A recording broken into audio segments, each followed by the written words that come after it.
They told me the desert kills you slowly, but they never told me it chooses who deserves to live. I woke up with the sun already high, heat pressing down like a hand that didn't care if I breathed or not, sand stuck to my lips, my throat so dry it felt like I had swallowed dust for miles, and the first thing I saw was him, standing just beyond the edge of my vision, still as a shadow carved into the land, dark hair pulled back, skin the color of the earth itself, watching me like I was something the wind had dropped in the wrong place. I tried to move, but my body didn't listen, my fingers barely curling against the hot sand as I realized my water canteen was gone from my side, and for a second, a sharp, familiar fear cut through me, the kind I had been raised on, the kind that came with stories whispered about men like him, but he didn't reach for me, didn't speak, didn't even blink, he just turned his head slightly toward the horizon, and that's when I heard it, faint at first, then clearer. The distant rhythm of horses, steady, organized, closing in, I didn't understand yet, not until he moved, fast but controlled, stepping toward me not like a threat but like a decision already made, and before I could even form a word, he cut the rope tied to the abandoned mule nearby, the animal jerking free just as a crack echoed far off in the distance, not close enough to strike, but close enough to warn, and suddenly I wasn't thinking about him anymore, I was thinking about survival. He crouched beside me, his movements precise, efficient, offering me a small piece of cloth damp. With what little water he had left, not enough to quench thirst, just enough to remind my body how to keep going, and when I hesitated, he met my eyes for the first time, not with anger, not with fear, but with something steadier, something that didn't need words, and I took it. The wind shifted, carrying the scent of dust and movement, and he glanced again toward the sound of the riders, already calculating, already choosing a path I couldn't yet see, and then he stood, gesturing for me to follow, not waiting to see if I would, as if he already knew. I had no other choice. I pushed myself up, legs trembling, boots sinking into sand that seemed to pull me back with every step, and followed him into a landscape that stretched endless and unforgiving, where every rock cast a shadow worth more than gold and every breath had to be earned. He didn't speak as we moved, but I began to notice the way he walked, never in a straight line for long, always shifting, always reading the ground like it was telling him secrets, stepping on stone instead of sand whenever he could, brushing away marks I didn't even realize we were leaving behind, and it struck me then, clearer than the heat, clearer than the fear, that he wasn't running blindly, he was guiding us through something he understood in a way I never could. Behind us, the sound of the horses grew louder, disciplined, relentless, and I knew without being told who they were, men in uniform. Men who believed they owned the land they crossed, men who would see him as something to capture and me as something to recover, and yet here I was, following the one I had been taught to fear, trusting the one who had every reason to leave me behind. The sun climbed higher, the air shimmered, and with each step, the distance between what I thought I knew and what I was beginning to understand stretched wider, until the only truth left was this: the desert didn't care who you were, but the man walking ahead of me did. And that was the only reason I was still alive. The sand changed before I understood why, the ground beneath my boots firmer in places where moments ago it had tried to swallow every step, and he slowed just enough for me to notice, lifting his hand slightly without looking back, a silent signal to follow exactly where he walked, not beside him, not behind by more than a foot, but precisely in his path. I focused on his footprints, narrow, deliberate, placed on patches of stone no larger than a dinner plate, and when there was no stone, he stepped along ridges where the wind had hardened the surface, places I would have never seen on my own, and when I misstepped, sinking half an inch deeper than him, he stopped immediately, turned, and with a single motion brushed away the mark I had left, his movements calm but urgent, as if every second mattered. The sound of the riders carried closer now, clearer, the faint jingle of gear, the low rhythm of hooves striking earth in a pattern too organized to be anything but trained men, and I felt something tighten in my chest, not just fear, but the realization that they were not searching randomly, they were following, and he knew it. He angled us toward a stretch of scattered rocks rising from the desert floor like broken teeth, the only interruption in an otherwise endless sea of heat, and as we approached, he shifted direction again, not straight toward them but at a slant, confusing any line that might be drawn from above, then circled once before stepping onto the first stone, his weight light, almost careful, as if even the rock might betray him. I tried to mirror him, placing my foot exactly where his had been, and for the first time since waking, I felt something other than panic, a fragile sense of learning, of being guided through a language I had never been taught. When we reached the cluster of rocks, he moved between them instead of over, choosing shadow over height, pressing close to surfaces that blocked the sun and, I realized, the view from a distance, and there he paused, crouching low, listening, not just with his ears but with his whole body, his eyes scanning the horizon without urgency, as if he already knew what he would find. I followed his gaze and saw them at last, small figures at first, then clearer, men on horseback in pale uniforms that caught the light, their formation spreading slightly as they rode, not scattered but methodical, and even from this distance, I could feel the certainty in their movement, the belief that what they hunted could not escape. He studied them for only a moment before turning away, as if their presence confirmed something he had expected all along, and then he reached down, scooping a handful of sand and letting it fall slowly from his fingers, watching the direction it drifted, measuring the wind like it was a voice speaking directly to him. Without a word, he adjusted our path again, leading us deeper along the shaded side of the rocks, where the ground was cooler and the air slightly less sharp, and for a brief second, he handed me a small piece of dried plant, motioning for me to chew, the taste bitter but grounding, easing the dryness in my mouth just enough to keep me moving. I wanted to ask him something, anything, but the silence between us was not empty, it was necessary, a kind of discipline I was only beginning to understand, and as we moved again, slower now, more deliberate, I realized that survival out here was not about speed, it was about precision, about knowing when to disappear and when to move, and the man I had followed out of fear was not just escaping the desert, he was becoming part of it, and if I wanted to live, I had to do the same. The sun had not moved much, but it felt heavier, as if the sky itself had decided to press closer to the earth, and with every step my legs grew slower, my breath shallower, until even the act of following him became something I had to fight for, and he noticed, of course he noticed, because nothing seemed to escape him, not the wind, not the ground, not even the rhythm of my steps falling apart. He stopped near a narrow stretch of shade between two rocks, no more than 3 feet wide, and motioned for me to kneel, not to rest completely, just enough to lower my body out of the sun, and then he moved a few feet away, scanning the ground with an intensity that made me realize he was not looking for danger this time, he was looking for something else, something small, something most people would miss. I watched as he crouched, brushing aside a thin layer of sand to reveal a faint trail, barely visible, a series of tiny marks that curved between pebbles and disappeared beneath a patch of dry brush, and he followed it with his eyes the way someone might follow a line of thought, patient, certain, until he reached a cluster of stones where the trail ended. He did not rush, did not grab, he simply waited, still as the rocks themselves, and after a moment, something moved, quick and subtle, a small desert creature darting into the open for just a second too long, and in that instant his hand moved, precise and controlled, not wasteful, not frantic, just enough to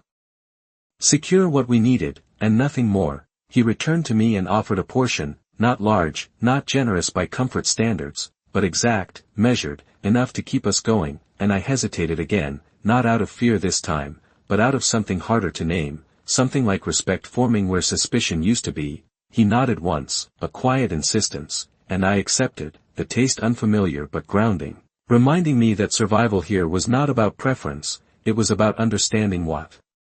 mattered. After that, he reached for a low, thick plant growing between the rocks, its surface tough, its color muted against the sand, and with careful movements he cut into it, not deeply, not recklessly, just enough to expose the moisture hidden inside, and he tilted it slightly, letting a few drops gather before guiding them into his hand and then toward me, the water warm but real, and I realized then that he was not just finding water, he was teaching me where to look, what to notice, how to survive even if he was not there. I followed his actions closely, memorizing every motion, every pause, every decision, because something inside me had shifted, something that told me this was not luck, this was knowledge passed down, earned, protected. The wind shifted again, stronger this time, carrying with it a faint echo of the riders, closer than before, and he reacted immediately, wiping away the disturbed sand, breaking the plant in a way that looked natural, leaving no sign we had been there, and then he stood, already moving before I had fully risen, leading us away from the rocks at an angle that made no sense to me until I realized he was no longer just avoiding them, he was using them, using the shadows, the wind, the terrain itself to erase us from the map they were following. I kept close behind him, closer now than before, not because I was afraid of what was behind us, but because I understood, finally, that the only way forward in this place was to trust the man who knew how to disappear within it. And as we stepped back into the open desert, I felt it clearly, the difference between being lost and being guided, and for the first time since this began, I was no longer just trying to survive, I was learning how. The heat did not just press down anymore, it wrapped around us, slow and constant, like something alive that refused to let go, and I could feel it pulling at my strength with every step, draining me in ways I could not measure, but he adjusted without hesitation, shifting our pace, slowing just enough to keep me moving but never enough to lose distance, and that was when I realized he was not just surviving the desert. He was managing me inside it. He angled us toward a stretch of low ground, where the sand dipped slightly, almost like a shallow basin, and at first it looked like a mistake, like a place where tracks would collect and betray us, but as we moved closer, I saw what he saw. The wind moved differently there, sweeping across the surface in long, steady patterns that softened every mark within minutes, and when he stepped into it, he changed the way he walked, shorter strides, lighter pressure. Letting the wind finish what he started, I followed, trying to match him, and for the first time I felt the ground work with us instead of against us, our presence fading almost as quickly as it formed, and behind us, the trail we had left began to disappear, not erased completely, but blurred enough to confuse anyone who relied on certainty. He glanced back once, just once, measuring the distance, and I followed his gaze, catching a glimpse of movement far behind, the riders spreading wider now, searching, adjusting, no longer confident in a single direction, and I understood then that he had not just escaped them, he had made them doubt. The wind picked up, stronger, carrying grains of sand that stung against my skin, and he turned his face slightly, not to avoid it, but to feel it, to read it, and then he did something I did not expect. He stepped out of the basin and onto a narrow ridge where the ground hardened again, but instead of continuing forward, he walked along it for a short distance and then doubled back, crossing our own fading path at an angle before moving off in a completely new direction. It took me a second to understand, but when I did, it felt like watching someone rewrite the story of where we had been, layering false paths over real ones until the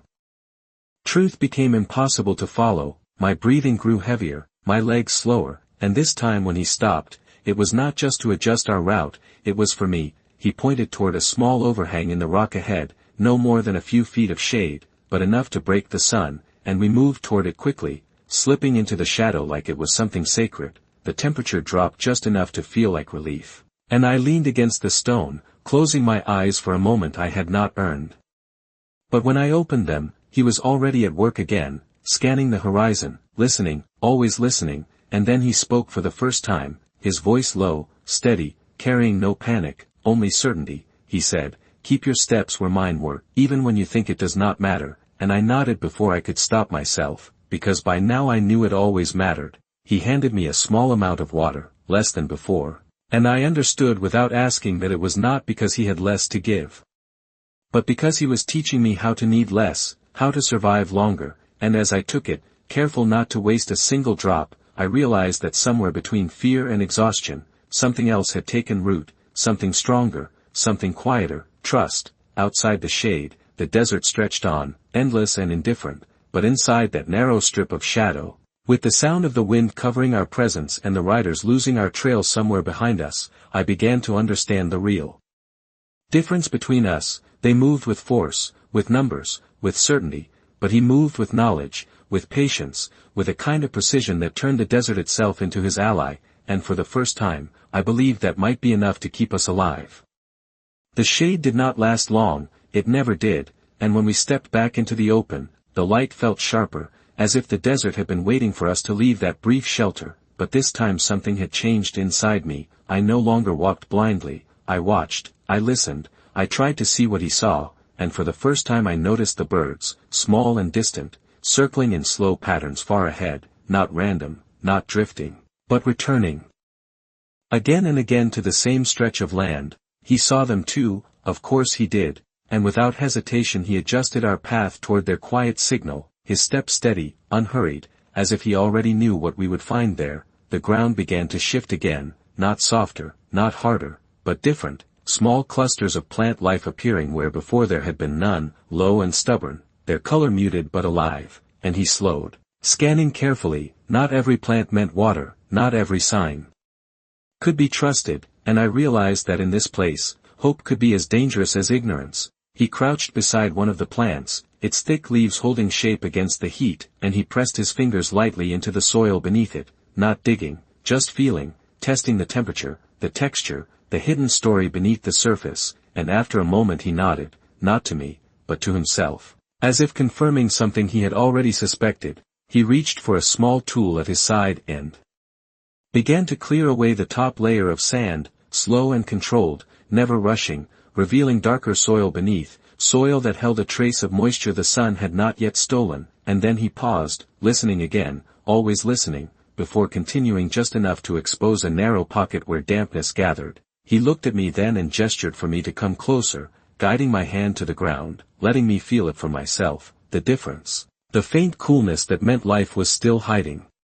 here, and I felt something shift again, deeper this time, understanding replacing fear, knowledge replacing doubt. He showed me how to gather it, how to press gently, how to let the moisture collect without wasting it, each drop earned, each drop respected, and when I brought my fingers to my lips, the taste was faint but real, enough to steady my body, enough to remind me that survival was not about finding abundance. It was about recognizing what little the world was willing to give. The wind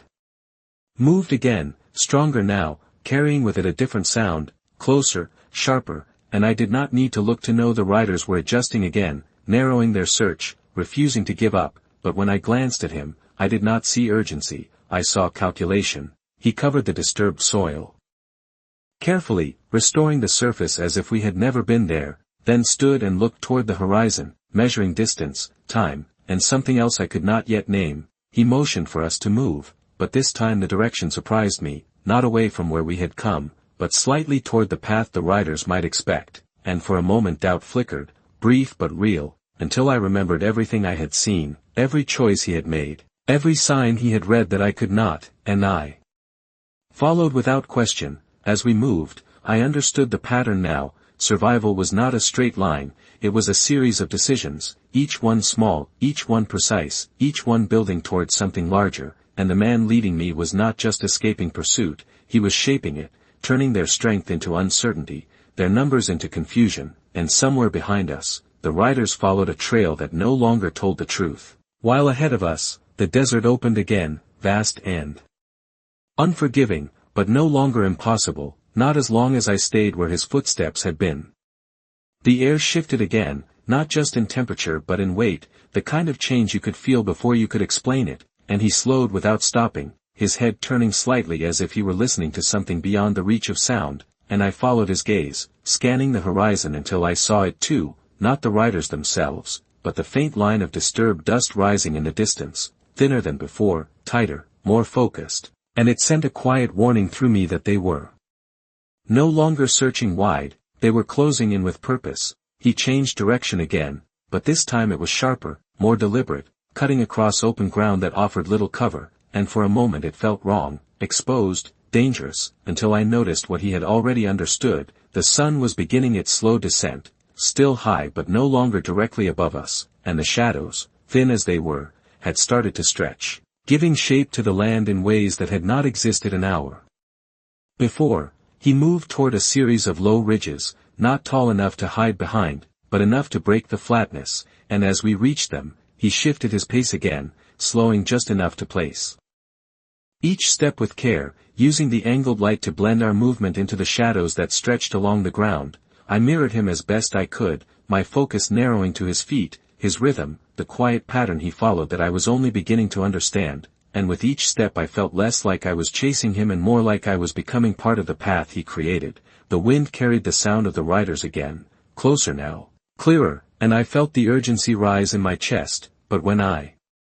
looked at him, there was no panic, only calculation, and then he did something that made no sense at first. he led us toward a narrow strip of sand between two ridges where the surface looked soft and uneven, a place that would hold our tracks instead of hiding them, and I hesitated, just for a second, but he stepped into it without slowing, his movements changing instantly, his stride longer, heavier, leaving clear, readable prints behind him. Confusion flickered through me, but I followed, matching his steps as best I could, leaving a trail that felt almost deliberate, almost obvious, and then, just as quickly, he veered off, stepping onto a line of scattered stones that cut sharply away from the path we had just created, his weight light again, his presence fading, and I understood, not fully, but enough. The trail we left behind was not a mistake, it was a message, one that pointed in the wrong direction. We moved quickly along the stones, our steps silent, our path invisible. While behind us, the false trail stretched forward, clear and inviting, leading anyone who followed it deeper into empty ground. My breathing grew uneven again, the effort catching up to me, and this time he noticed sooner, stopping at the edge of a shallow dip where a large rock cast a longer shadow than the others, and he motioned for me to step into it, lowering myself just enough to break the line of sight from a distance. He handed me a small portion of water, even less than before, and I took it carefully, understanding now that this was not about comfort, it was about balance, about stretching what little we had across the hours we still needed to survive. He looked out toward the horizon again, his eyes steady, his posture relaxed but ready, and for the first time, I realized that he was not just reacting to the riders, he was staying ahead of them, thinking beyond their next move, shaping the space between us and them in ways they could not predict. The desert stretched wide around us, silent, endless, but no longer empty. It had become a field of decisions, of choices that could mean the difference between being found and being forgotten. And as I watched him stand there, reading the land like it was written just for him, I understood something that felt as clear as the heat itself. The men behind us trusted their strength, their numbers, their certainty, but he trusted something else entirely, something quieter, something deeper, and out here, that difference was everything. The light began to soften, not cooler yet but less harsh, stretching the shadows longer across the sand, and he used it immediately, shifting our path so that we moved within those narrow lines of darkness as much as possible, not because it hid us completely, but because it broke our shape, blurred our presence into something less defined, and I followed more closely than before, no longer questioning each turn, each pause, each sudden change in direction. The false trail we had left behind was now far enough that I could no longer see it, but I could feel its purpose lingering in the air, a quiet misdirection that bought us time, and time, I was learning, was the only real currency out here. He slowed again near a stretch of ground scattered with small, dry branches and brittle brush, the kind that snapped under careless steps, and he turned slightly, catching my attention, then pointed to the ground and then to his feet, a simple instruction that carried more weight than any words. Step where I step, and I nodded, focusing completely, placing each foot exactly where his had been, feeling the tension in my body rise with every movement, knowing that a single sound could travel farther than I could run. The wind helped us, moving across the land in steady waves, carrying away smaller noises, masking the soft contact of our steps, but it also carried something else, a faint echo of voices now, distant but unmistakable. The riders were closer than before, close enough that their presence felt real, not just imagined, and my chest tightened, my breath catching in a way I could not fully control. He noticed, of course he did, and this time he did not stop, he did not slow, he simply reached back slightly, not touching me, but close enough that I could feel the intention, steady, keep moving, and somehow that was enough to hold me together. The ground began to rise gradually, leading us toward a series of narrow formations where the rock pushed up through the sand in uneven lines, creating pockets of deeper shadow and tighter spaces, and as we entered that terrain, everything changed again. Our pace slowed, our steps became smaller, more careful, and the air itself seemed to hold its breath. He guided us into a narrow passage between two rock faces, no more than a few feet apart, where the light barely reached the ground, and there he stopped, not to rest, but to listen, his head tilted slightly, his eyes focused not on what he could see, but on what he could sense. I stood still beside him, trying to quiet my breathing, trying to match his stillness, and for a moment the world narrowed to nothing but the sound of the wind brushing against stone, the faint shifting of sand, and then, carried through the narrow space, the distant rhythm of hooves, closer now, clearer, moving past us but not toward us, following the path we had given them. I realized then what he had done, not just leading them away, but placing us in a position where their movement would pass without ever crossing ours, and the understanding settled into me slowly, like the cooling of the air as the sun dipped lower. He remained still until the sound faded, until the presence that had been pressing toward us began to drift away, and only then did he move again, stepping out from the narrow passage into the open space beyond, where the light had softened into something almost bearable. I followed, my step steadier now, my fear quieter, replaced by something else, something that felt stronger than relief, trust. That had been built not through words, but through every decision he had made, every path he had chosen, every moment he had guided me without hesitation. The desert stretched ahead, still vast, still unforgiving, but no longer something I faced alone, and as we moved forward into the fading light, I understood that survival was not just about enduring what was behind us, it was about believing in the direction we were being led, even when we could not yet see where it would end. The sun dipped lower, not enough to cool the air but enough to change its color, turning the desert into something softer, something almost deceptive, and for the first time since this began, he allowed us to slow without tension, not stopping, never fully stopping, but easing the pace in a way that felt intentional, controlled, like he had reached a point in the day he had been waiting for. The shadows stretched longer now, blending together, creating narrow paths of dim light that we followed without needing to think, and I realized that the desert at this hour was no longer just a threat, it was becoming an ally. If you knew how to read it, if you knew when to move and when to disappear. He led us toward a shallow incline where the ground shifted from loose sand to a firmer mix of dirt and stone, and as we climbed, the air changed again, cooler by just a fraction, enough to notice, enough to matter, and when we reached the top, he paused, scanning the horizon not for the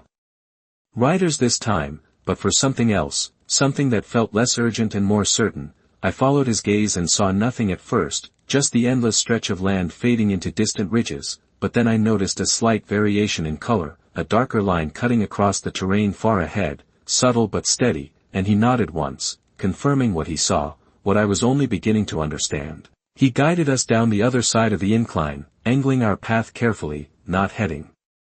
straight for that distant line, but approaching it from the side, always thinking beyond the obvious, always avoiding the path someone else might choose. And as we moved, the ground beneath us began to change again, small patches of grass appearing, thin and scattered, but alive, a sign that water had once touched this place, and might again. My steps felt lighter, not because the journey had become easier, but because something inside me had shifted. The fear that had followed me since the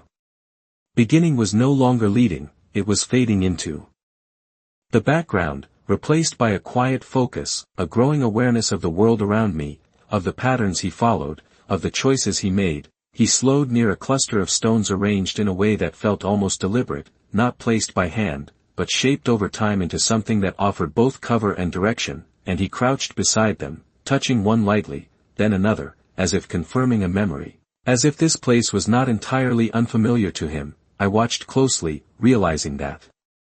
this was not just survival anymore, this was knowledge passed down, paths remembered, signs recognized, and for the first time, I understood that he was not just leading us through the desert, he was leading us towards something. The wind carried no sound of riders now, only the soft movement of air across the land, and the silence felt different, not empty, but earned, and when he stood again, he looked at me briefly, not with urgency, not with instruction, but with something quieter, something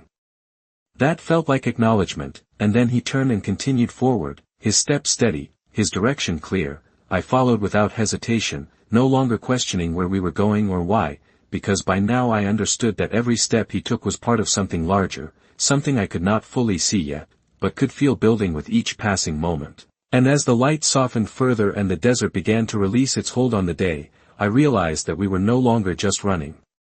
from something behind us, we were moving towards something ahead, something that might finally give us more than just another hour to survive.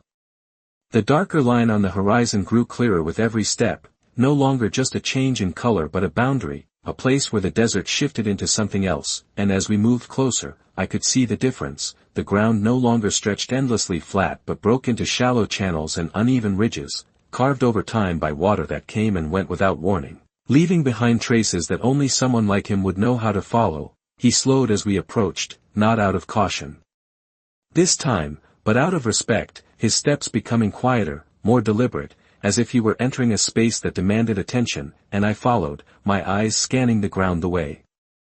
his did, searching for patterns, for signs, for anything that might tell me what he already understood. The air felt different here, cooler by just enough to matter, carrying a faint scent that I could not name but recognized as something alive, something that had not been burned away by the sun, and when the wind shifted, it brought with it a subtle sound, not the distant rhythm of riders, but something softer, intermittent, almost hidden, and he heard it too, his head tilting slightly as he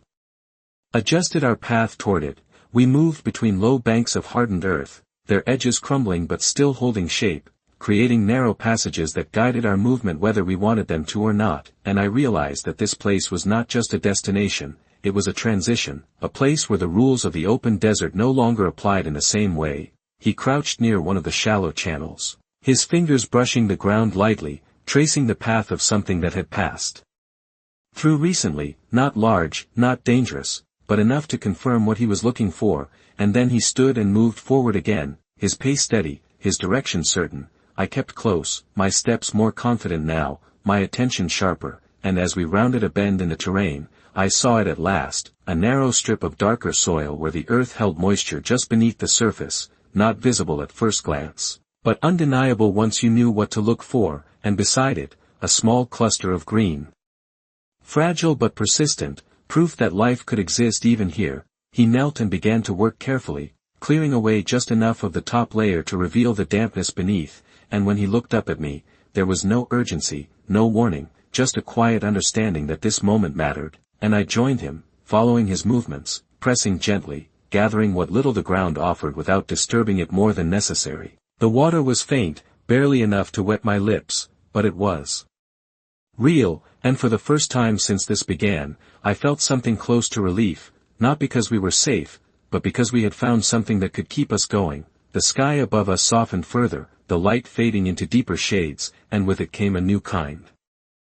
of silence, one that did not feel empty but full, as if the desert itself were shifting into a different state, one where survival depended not just on endurance, but on awareness. He stood and looked around, not searching for the riders this time, but confirming something else, something about this place, and then he moved toward a slightly elevated section of ground nearby, where a large rock formation cast a longer shadow than the rest, and I understood without being told that this was where we would wait, not forever, not even for long, but long enough to let the night take over what the day had revealed. I followed him up the incline, my body tired but steady, my mind clearer than it had been since the beginning, and as we settled into the shadow, the last light of the day stretching across the land, I realized that we had crossed an invisible line, not just in the terrain, but in the journey itself. We were no longer just escaping what was behind us, we had reached a place that could give us a chance, if we knew how to use it, and as I looked at him, calm, focused, already thinking ahead to what came next, I understood that this was not the end of the pursuit, it was the beginning of something else, something that would decide whether we made it through the night or not. The last light of the day slipped lower, stretching across the land in long, fading lines, and with it came a shift I could feel in my bones, the desert cooling not just in temperature but in tone, as if it were finally releasing its grip on the hours that had nearly broken me, and he moved with that change immediately, not waiting, not resting, but adjusting, always adjusting, as if the setting sun was not an ending but an opening. He crouched near the edge of the elevated ground, his eyes scanning the channels below, tracing their curves, their depth, their direction, and then he began to move again, leading us down into one of the narrow paths carved by water long gone, the walls rising just enough on either side to shield us from distant view, and for the first time since we had entered this place, I felt something close to concealment that did not rely on distance alone. The ground here was firmer, holding shape, but still soft enough to mark our passage, and I noticed how he changed his steps again, placing his feet along the edges where the surface was less disturbed, sometimes stepping on exposed roots or small stones, anything that would leave less behind, and when there was no choice, he moved in a way that made the marks harder to read, less defined, as if even the ground itself could be persuaded to forget us. The air cooled further as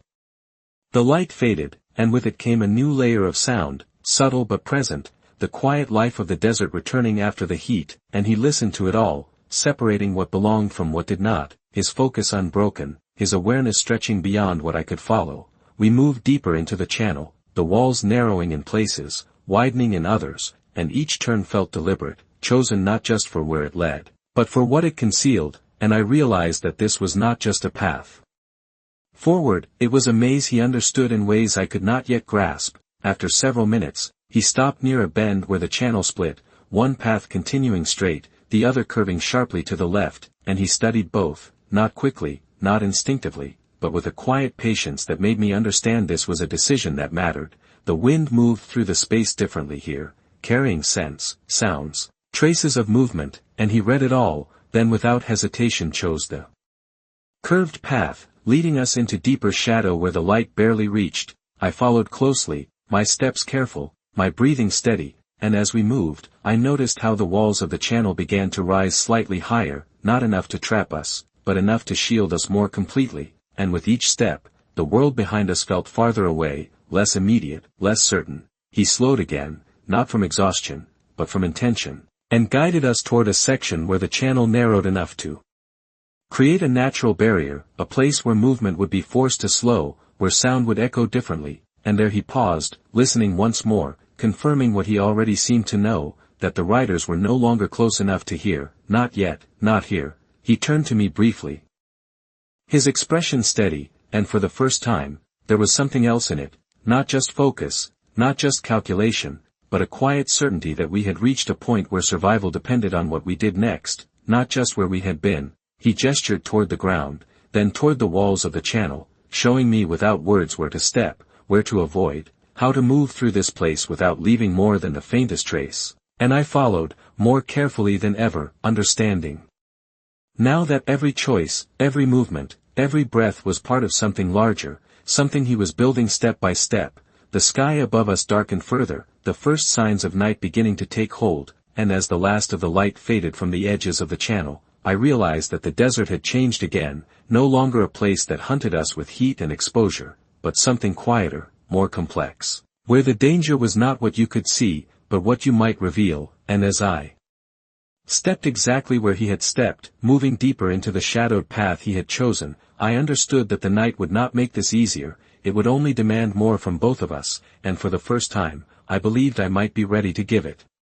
The darkness did not arrive all at once, it settled slowly, layer by layer, until the edges of the world softened and the sky above us deepened into something vast and endless, and with it came a quiet that felt heavier than the heat had ever been, a silence that demanded awareness instead of endurance, and he moved differently now, not slower, not faster, but with a precision that felt sharper in the absence of light. The narrow channel guided us forward, its walls rising just enough to block the horizon, turning our world into a confined path where every step echoed slightly, and I became aware of my own movement in a way I had not before, the sound of my breath, the shift of my weight, the subtle scrape of my boot against the ground, all of it louder than it should have been, all of it something he seemed to hear and measure. He paused without warning, his hand lifting slightly, and I stopped immediately, my body freezing in place as he tilted his head, listening, and for a moment I heard nothing, only the faint whisper of wind moving above the channel, but then, distant and softened by the terrain, came the sound again, not as clear as before, not as close, but still there. The riders had not given up, they had only changed their pace, their direction, adapting in their own way. He remained still for a few seconds longer, confirming what he needed, and then he moved again, but this time he stepped closer to the wall of the channel, pressing into the narrowest part where the ground was firmer and less likely to hold a clear mark, and I followed, adjusting my steps, placing my feet carefully where his had been, aware now that even in the dark, the ground remembered. The air cooled further, enough that I could feel the difference against my skin, and with it came a clarity I had not expected, my thoughts sharper, my senses more focused, as if the absence of light had stripped away distraction and left only what mattered. He slowed again as the channel widened slightly, revealing a small opening where the walls dropped just enough to allow a view of the sky, and he looked up briefly, not searching, but measuring, reading something in the position of the stars that I could not yet understand, and then he adjusted our direction once more, subtle but certain, guiding us along a path that seemed to follow an invisible line only he could see. I realized then that he was not just moving through the land, he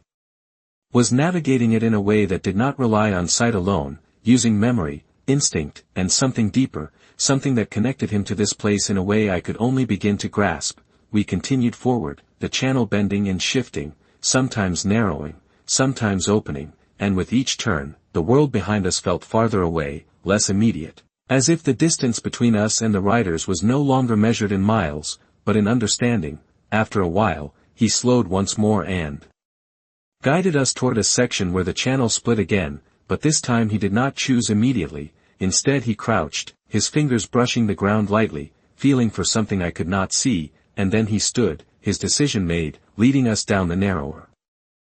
path where the walls rose higher and the darkness deepened. I followed without hesitation, my trust in him no longer something I questioned, but something I relied on, and as we moved deeper into that shadowed path, I understood that the night was not hiding us, it was testing us, demanding the same precision, the same awareness, the same discipline that the day had required, and as I stepped exactly where he stepped, listening, watching, learning, I realized that survival was no longer just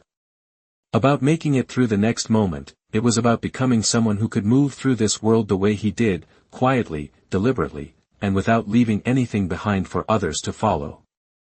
The path narrowed further until the walls of the channel felt close enough to touch on both sides, the darkness deeper here, heavier, as if it had settled into the ground itself, and he slowed again, not out of uncertainty, but because this place demanded it, every movement measured, every sound controlled, and I followed with the same care, my steps lighter now, my breathing quieter, my awareness sharper than it had ever been. The air carried a faint shift, not wind this time, but something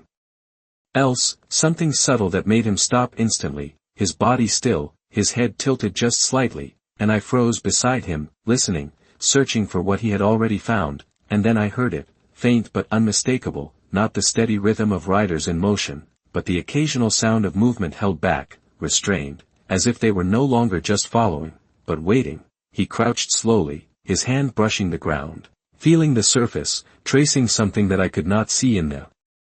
darkness, and then he looked up toward the narrow opening above us, where a thin line of sky revealed a few scattered stars, and I realized he was not just listening to what was around us, he was reading what had already happened, piecing together the pattern of their search, their strategy, their patience. He shifted his position slightly, moving closer to the wall where the ground rose just enough to create a small ledge, and he gestured for me to follow, guiding me upward into a space no more than a foot higher than the path itself, but enough to change our position, enough to remove us from the most obvious line of movement, and as I settled into that narrow space, I understood what he was doing. We were no longer moving through the channel, we were stepping out of it, becoming something that could not be followed by simply looking forward. The sounds below us grew clearer for a moment, not louder, but more defined, and I could sense the presence of others somewhere beyond the bend, not close enough to see, not close enough to hear clearly, but close enough to matter, and my chest tightened, the instinct to move rising sharply, but he remained still, completely still, his control unbroken, and I forced myself to do the same. Time stretched in a way that felt unfamiliar, each second longer than the last, and in that stillness, I began to understand something I had missed before. Survival was not always about moving, sometimes it was about knowing when to disappear completely, when to let the world pass by without ever noticing you were there. The faint sound shifted again, moving away. Not quickly, not decisively, but enough to signal a change, and he waited longer still, not trusting the first sign, not reacting too soon, and when he finally moved, it was slow, deliberate, guiding us along the narrow ledge instead of returning to the channel below, our steps placed carefully to avoid loose stones, to avoid any sound that might travel. We moved like that for several minutes, elevated just enough to stay out of sight, out of pattern, until the channel widened again and the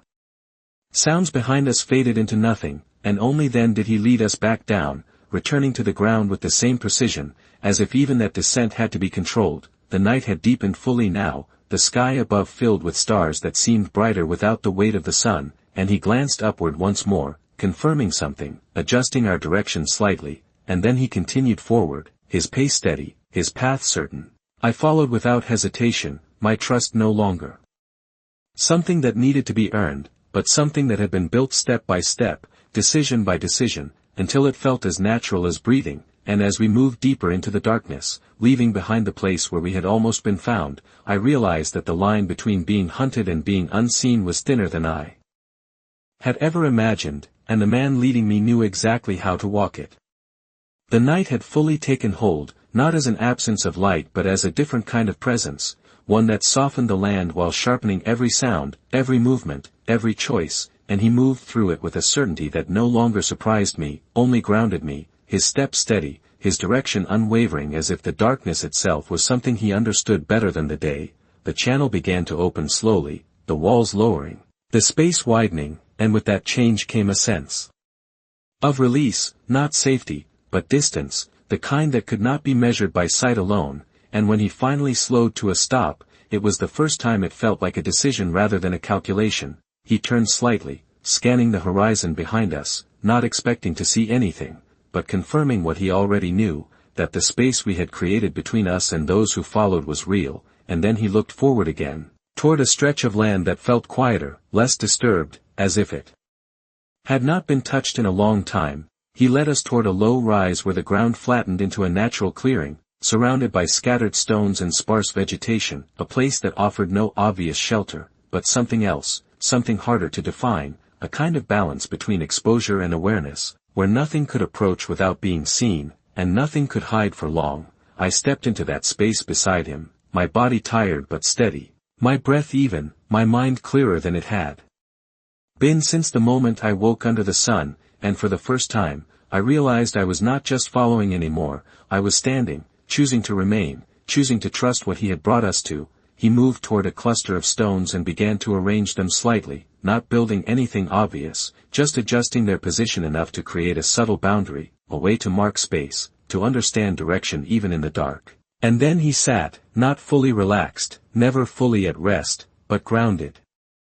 Present, as if this was a place he could hold for a while. I lowered myself across from him, the cool of the ground a quiet relief against the heat that still lingered in my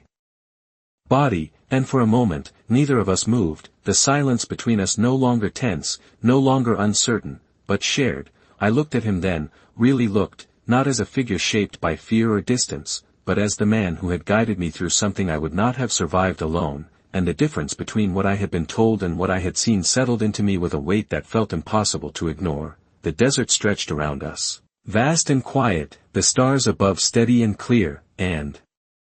somewhere far behind, the riders continued their search, following paths that no longer led to us, guided by certainty that had already failed them. He glanced at me briefly, his expression unchanged, calm, focused, but there was something else there now, something quieter, an acknowledgement that did not need words, and then he looked away again, back toward the horizon, always aware, always present. I understood then that this was not an ending, not in the way I had once imagined. There was no